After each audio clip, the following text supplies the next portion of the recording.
Shalom to the 12 tribes scattered abroad. All praises to the Most High God of Israel, whose true name is Yahweh. Come to you in the name of his only begotten Son, as the Bible says.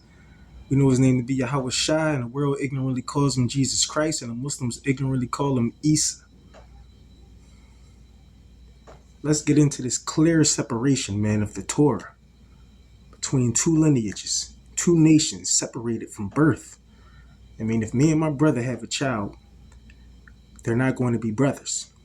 They're going to be cousins. And I claim you Ishmaelites as my cousins. Y'all my cousins. But no, we're not brothers. We're not like that. We're going to explain this, with the Torah, man. Simple how the Lord divide the nations, man. He didn't make us all one nation under God, individual, with liberty and justice for all, man. It's the Pledge of Allegiance. That's not the Pledge of God. We're going to start with Genesis 16, man, from the top. I might go to the NLT for some of this because I like the way it smack. Now, Sarai, Abram's wife, bare him no children, and she had an handmaid, an Egyptian, whose name was Hagar. You know that the original Egyptians, were Hamites. So-called Africans. So, the Arabs that we got today, through colonization, is why they look the way they look today. Learn about the Muslim conquest. And Sarai said unto Abram, Behold, now the Lord hath restrained me from bearing. I pray thee, go in unto my handmaid. It may be that I may obtain children by her. And Abram hearkened to the voice of Sarah. So he said, all right.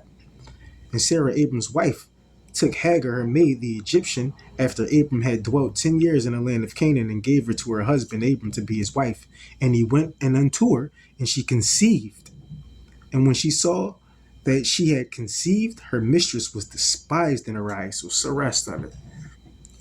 She had a flame of fire for Hagar. Because she conceived. Had Abram's seed, and she wasn't able to.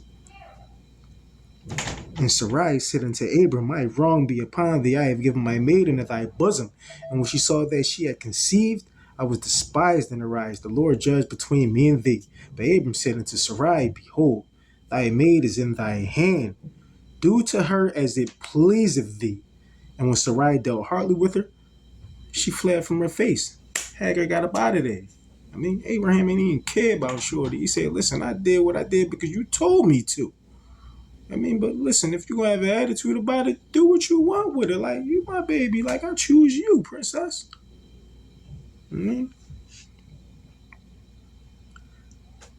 So let's skip to Genesis 16 and 11. And the angel of the Lord said unto her, Behold, thou art with child, and shalt bear a son, and shall call his name Ishmael, because the Lord hath heard thy affliction. And he will be a wild man. We're not even going to do all that. But yeah, that go a little bit into the Muslim conquest, man. Right? Wild ass Arabs. But now let's go to Genesis 17, man. And 20. I'm going to just read 20 right now. Genesis 17 and 20. And as for Ishmael, I have heard thee. Remember, he just said he heard thy affliction for the lad. I have heard thee.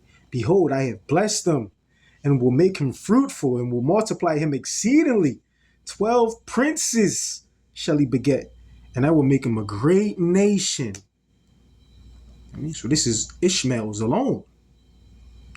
Nobody else is getting this inheritance. That Hagar is birthing this Ishmael, Abraham's seed, and he's getting his own inheritance, and the lineage is going to come from him. He's going to beget 12 princes, and they're going to be a great nation, and it's going to be a lot of them little bastards. Right? Now let's go to Genesis 17, and 15. And God said unto Abram, As for Sarah thy wife, thou shalt not call her name Sarai, but Sarah shall her name be. And I will bless her, and give thee a son also of her. Yeah, I will bless her, and she shall be a mother of nations. Kings of people shall be of her. So Sarai, now her name being Sarah, kings is going to come of her. She's going to be a mother of kings of nations. Right? Not princes. Right? Then Abraham fell upon his face and laughed and said in his heart, shall a child be born unto him that is 100 years old? And shall Sarah that is 90 years old bear? And Abraham said unto God, oh, that Ishmael might live before thee. Let's NLT this.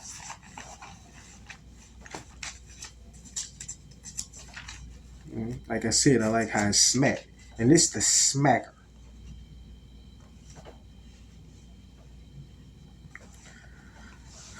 Genesis 17 and 17 in the NLT. Then Abraham bowed down to the ground, but he laughed to himself in disbelief. How could I become a father at the age of 100, he thought. And how can Sarah have a baby when she is 90 years old? So Abraham said to God, may Ishmael live under your special blessing? But God replied, no. Sarah, your wife, will give birth to a son for you. You will name him Isaac, and I will confirm my covenant with him and his descendants as an everlasting covenant. Smacker. Let's get back to this in the KJV. And Abraham said unto God, oh, that Ishmael might live before thee. And God said, Sarah, thy wife shall bear thee a son indeed, and thou shalt call his name Isaac, and I will establish my covenant with him for an everlasting covenant, and with his seed after him. And look, here we are, the children of the covenant, the saints.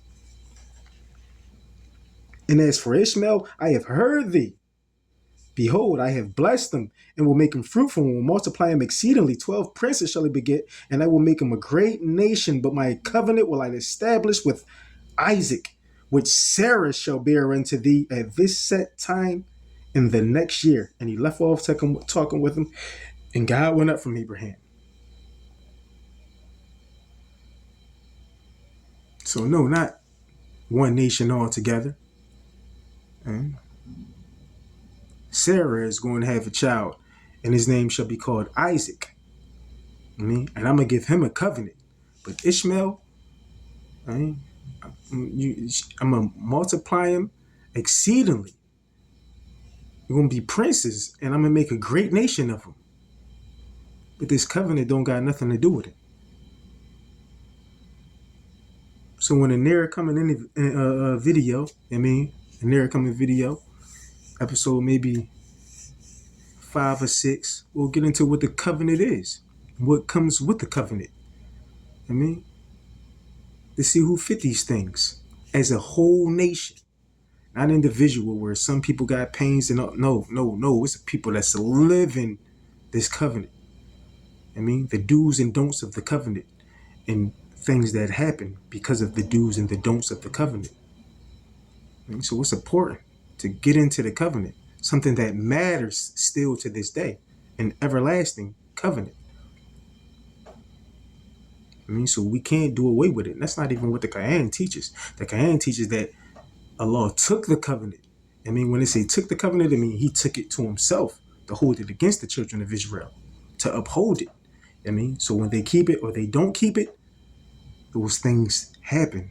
The promises of the covenant that come with it is going to befall with the children of Israel.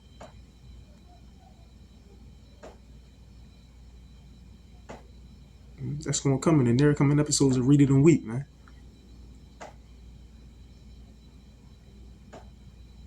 So it's a clear separation in the Torah. Right? The thing that Muhammad is told, to refer to when he's in disbelief or has doubt about something, refer back to this Torah, to those prophets that was given what they were given before you were even.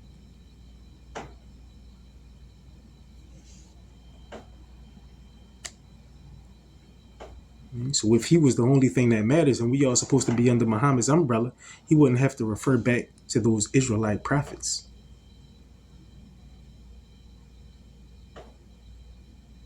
We should all just be walking under the umbrella of Quran and Sunnah.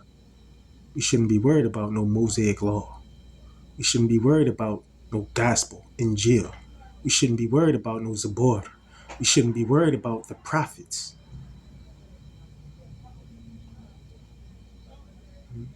If Moses is to walk the same walk as Muhammad, we should be only worried about Quran and Sunnah.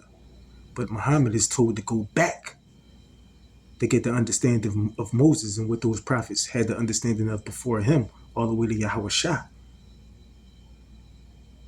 And he's told in the Quran to judge the Jews by that during his prophethood.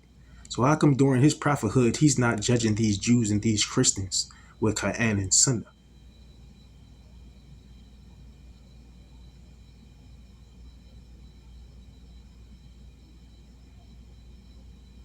So these children of Israel still have to matter. I mean, let's take the Bible out of it. You really can't, because without the Bible there is no Quran.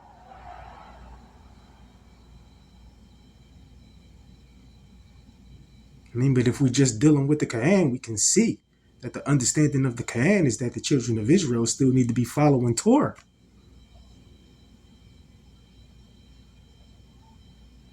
But with that, it was a short lesson tonight. All praises to the Most High God, Yahweh. I just wanted to be able to prove this clear separation between Abraham's seeds, Ishmael and Isaac. I mean, and what they both were given, we could see is clearly, distinctively different. It's a separation between the two. Princes, kings. Hagar, Sarah. All praises to the Most High God of Israel, whose true name is Yahweh. We come to you in the name of his only begotten Son, whom the world ignorantly calls Jesus Christ, whom I know his name to be Yahweh Shah.